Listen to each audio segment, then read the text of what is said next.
In this lecture we are going to see the real-time scenario and the practical example of creation of library in your project and how to create the reusable tester blocks. So we'll see one a real-time example. Let me open the Tosca. In Tosca we have our project, and under the project we have a feature that is the vehicle insurance, and this feature is having the two test cases right now that is already created. The first one is automobile and second one is a truck. So in these two test cases, see, I'm following the best test writing of the test case standards, the precondition, process execution, and the post condition. This is the best practice, and in this we are having the steps that is mentioned in it. So the precondition is just to open the application, this application. No worries, I'll provide the URL of this sample application to the resource section of this video.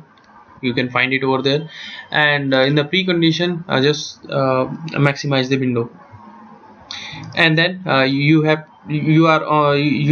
on a main page. Just go to the main menu and select the automobile, and then you have to provide the vehicle data. If I'll show you the application, you just have to, this is your main menu, click on the automobile, and now you have a certain page where you have to provide some values like the vehicle data, insurance data, product data, and the price option, and the send code. Like that, we have a vehicle data, then the insurance data, and third one is the product data, right?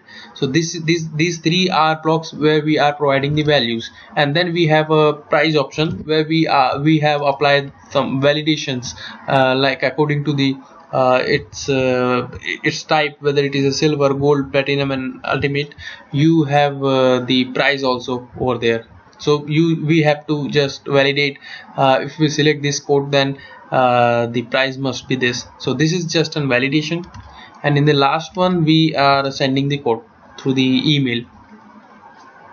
So this is the one complete test case, right? So I have written this test case of automobile.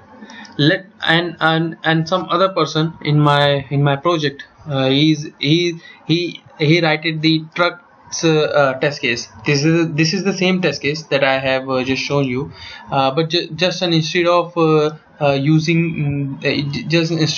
click on the automobile, we have clicked on the truck, right? And then we have provided the vehicle data that is associated with truck, the insurance data, and this product data of truck, and the price validation for the truck code, and then we are sending the code. So this is the same test case. You just have to select the truck over here, and you need to provide the values over here. See, the this underscore tr, this explains that we are having a difference between this automobile and this truck test step. So in a main menu, previously we are selecting this automobile, but now in this test case, in the second test case, I am selecting the truck. And second one is the vehicle data. So vehicle data, we are having this much of value for automobile. But see, in vehicle data we are having two new values, that is the payload, total weight. So this is also having these separate modules. So while scanning the modules, what I did, this is the insurance data module, this is the vehicle data, this is the product data for automobile. Like that, we are having the modules for truck also. See, the insurance data is not in truck. That means the insurance data is common for both automobile and truck. So this is the main thing, that I didn't scan that module again. I'll just uses the insurance data over here, like that. So the product data, again, it has changes. The damage insurance is there, so that's I have added in this test case. And like that, we have the different prices also for this truck code. So this is why we are having the different price validation. So I have put the tr over here just to make sure that these are the difference. These are just only difference between these two test cases. So while creating this second test case, the tester is unnecessary has scanned the application and created the steps and provided the value. So this is the extra work. So here the test library concept will come, where we just create a central library. So whenever the same kind of test case anyone in my project is going to create, he or she can use those library to minimize the efforts for new test case creation. So what I'm going to do is I just click on this feature and I'll create a library, right? So in library, these values are the common thing, like the precondition is equal for both. So I'll just select this, drag and drop to the library. So the complete precondition is now an reusable tester block, you can see under the library, right? And now the post condition, this is the different, and the process execution, this is also different. So here we have to go the stepwise, like see the values, the insurance data is common for both. So I'll select, drag and drop the insurance data to the library. Now you can see it is here, and it is here, and it created the reusable tester block. So likewise we also have a sign code step, for which we can also create a reusable tester block. I'll select it, drag and drop to the library. So this is how you have created 3 reusable tester block for your one test case, right? So this is the completed for this one. Let's go to the other. Now I'm a new one, and I'm let's suppose I'm creating this test case for the first time. Let me minimize this all. Okay, let me make it old, so you will get the understanding that what we are doing. This is the old one, this is also the old one, like that. This is also the old one. So now I am creating the new fresh test case now. So I'll create one folder, and this is the precondition, right? And in the precondition, what I required, I have to open the application and I have to maximize it. See, the precondition is already created. The tester will see in a library. Okay, this is already created, so I'll use this one. I do not need to create a folder and create a steps and then provide the URL and all thing. So I'll delete this one. Sorry, let me delete this folder that I created. I do one thing, I just select this reusable tester block and I'll select and drag and drop to this second test case. Now you can see the precondition is added to this second test case. First step is done. So what is the second step? In the second step, we'll create the process execution folder. So this complete folder is not we have as a reusable tester block. So I'll create the folder first. Process execution has been created, and see in old what you can what the things you can take from the old, because this you have to create because this is with respect to with this test case. This is not common for both the test case. So main menu and vehicle data and the product data, this 3 value you have to create separately. So just